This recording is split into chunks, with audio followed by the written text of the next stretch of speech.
Earlier, I spoke to another Republican lawmaker, Rich McCormick from Georgia, the 7th Congressional District. He's a Marine veteran, also a Navy doctor, serves on both the House Armed Services Committee and House Foreign Affairs. I began by asking him about the shift among Israeli leaders calling not only for an end to Iran's nuclear capabilities, but also now talk of regime change inside the country. Well, for them, it is about regime change. They've been concerned for decades now that the Ayatollah, once they had the change in government, all indications have been that the Iranian regime is there for one purpose and one purpose only when it comes to Israel, and that's to wipe them off the face of the earth. That's an existential threat. And when armed with nuclear weapons, of course, that has to be taken out first. But then you have an underlying problem that even if you take out their nuclear capabilities now, their ultimate goal is still to take out Israel. They've been sponsoring terrorism around the world, but especially in that region with Hamas, Hezbollah, the Houthis. They're trying to surround Israel and destroy Israel. So, of course, Israel is going to want to have a regime change. Now, the question is, does the United States want to be part of that goal?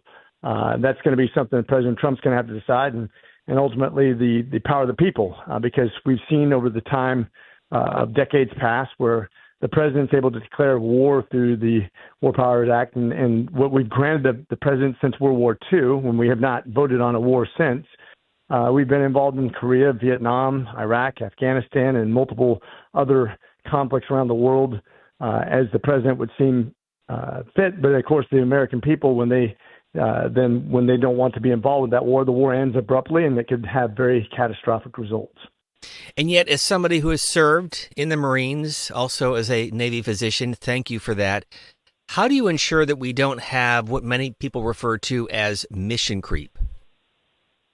Yeah, that's always been the problem. We've seen it in every war that we've been involved in. Of course, sometimes we see it as a direct conflict with the United States when we had the Twin Towers bombed in the Pentagon. And we felt obligated to react to something that was affecting us directly. This is one of those things that's hard to predict. This regime has become more and more powerful, and appeasement has not worked. When Obama gave them a pallet load of billions of dollars, and then when Biden freed up, I believe, over $4 billion and allowed them to make more money by taking off sanctions, that has only funded more terrorism and weapon development in Iran, which is a very dangerous place. They're the chief exporters of terrorism around the world. And Americans have died, by the way. We've been attacked multiple times by weapon systems created by them. Our allies and our friends have suffered multiple fatalities in hundreds of, you could say thousands of attacks sponsored by Iran. So I get why Israel wants regime change, but that's a tricky thing, and it doesn't always result in positive results. It is a theocracy right now. Who knows what kind of dictator might take over with a regime change, which could be an eventuality in that region, because what those people understand is power. And unfortunately, when there's no power centralized, there's pandemonium. We've seen it in Somalia. We've seen it in Afghanistan. We've seen it in other places, Sudan, Syria, where when you destabilize a government, really bad things can happen, and that can really result in some bad things too. We are talking to Republican Congressman Rich McCormick. He's joining us from his district today in Georgia. As you know, it's easy to get into a war, much more complicated, to your earlier point, to get out of a war. And to quote Colin Powell, the former Secretary of State, the Pottery Barn rule, if you break it, you own it. So if, in fact, we do use the bunker buster bombs to dismantle, to destroy Iran's nuclear capabilities, then what happens? Yeah, that's a great question. First of all, remember that this is not unprecedented. We bombed Libya and gave Muammar Gaddafi, actually killed his son. And he went into hiding, and when he came out, he was all of a sudden pro-America and wanted to be friends because, once again, he was in fear of his life. So a show of strength is not unprecedented, and it does have some positive effects as long as it's limited. But as you said, mission creep is always the biggest concern. You have to be extremely dedicated to the principle of not dedicating American troops on the ground, not putting our pilots in harm's way, because when they get shot down, of course, then you have to rescue them. These are tough, critical decisions. I mean, that's why the president has the weight of the world on his shoulder. And I think that's something he's going to have to really deliberate before he commits to it. But once again, these people are going to try to hurt us regardless of we drop the bunker buster or not. They've been trying to destabilize the United States. They've been trying to harm us and our allies for decades. If they had the capability, they will do us harm. So that has to be considered too. These guys aren't going to all of a sudden become our friends because we're not going to bomb them. They consider us the great Satan. They've said that. They consider Israel the little Satan and we're the great Satan.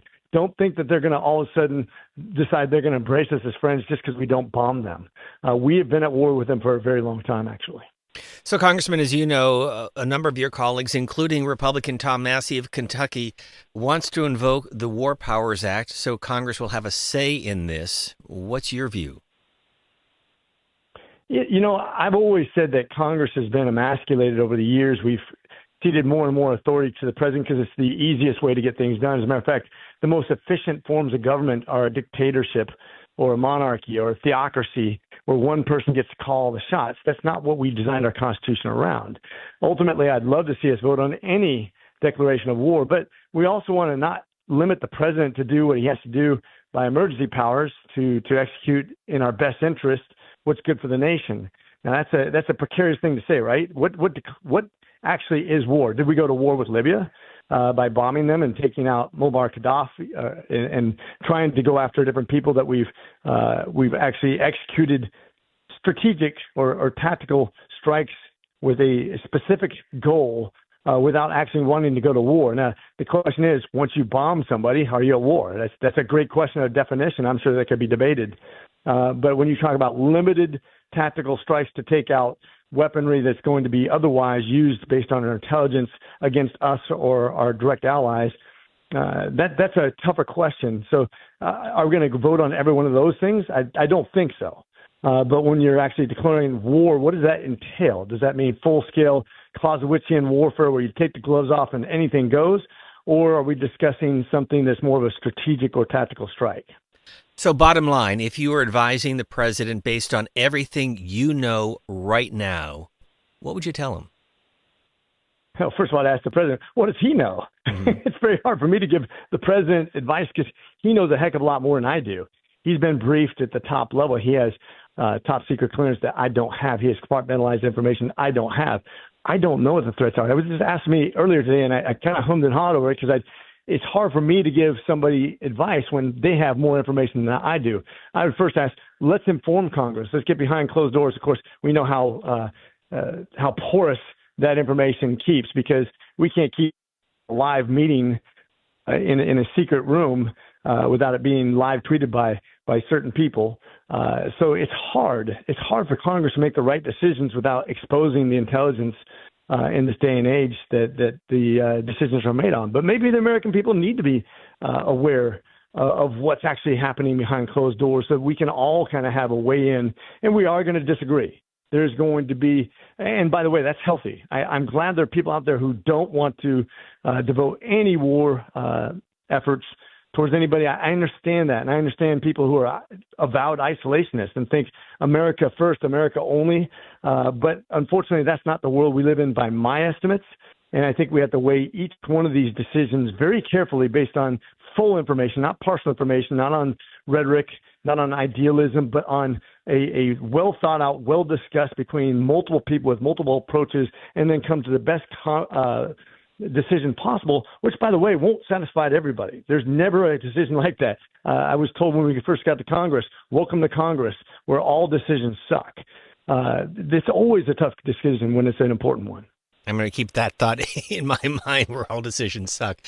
You're not only Congressman Rich McCormick, you are Dr. Rich McCormick. So let me turn to one of the leading domestic issues. As you know, a number of your Republican colleagues in the Senate, Josh Hawley of Missouri, Lisa Murkowski of Alaska, Susan Collins of Maine, Tom Tillis of North Carolina, all expressing to varying levels some real concerns about the House bill and the impact it's going to have on rural hospitals when it comes to Medicaid. You supported the bill. Do you have concerns? No, because I think if you look at the people that could eventually lose Medicaid, they're all working people. The problem is since the Obama era, when we started recalculating unemployment rates, we no longer included people who weren't looking for work. They're just sitting at home and they want to get free stuff because they don't want to work. And now maybe they can afford to do that, but if they can afford to do that, they can also afford their own health insurance. I don't think the average American citizen wants to pay for insurance for somebody who just decides not to work, but fully capable.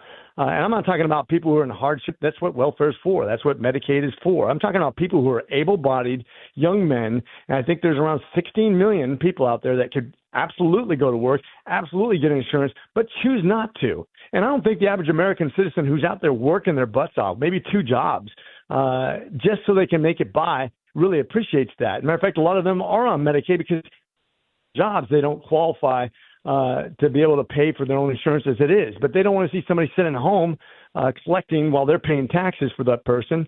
I think this is going to be a very popular item when it's explained. You just have to go through the process.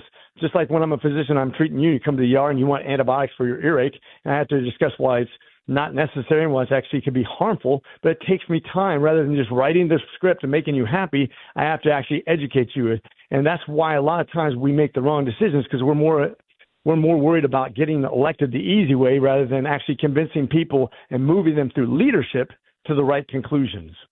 And finally, Congressman, how confident are you that this tax bill will pay for itself and bring down the national debt? Because that wasn't the case during the first Trump tax cut. It certainly wasn't the case during the Biden years. And now we're dealing with a $37 trillion national debt that is projected to go up, depending on the numbers and depending on the outlet, between $3 and $5 trillion over the next 5 to 10 years. So what I've said is basically this is not a great bill when it comes to deficit control or debt control. As a matter of fact, just the opposite. It increases our deficit spending by $416 billion next year and over $450 billion the next year. That's not good. Not good for the future of the country, and it's not good enough. They say, well, in 4 years it'll be neutral, and then it'll start paying itself after that. Well, 4 years from now we'll have 2 new Congresses and a new president. I don't want to go off of president promises anymore. We need to be responsible.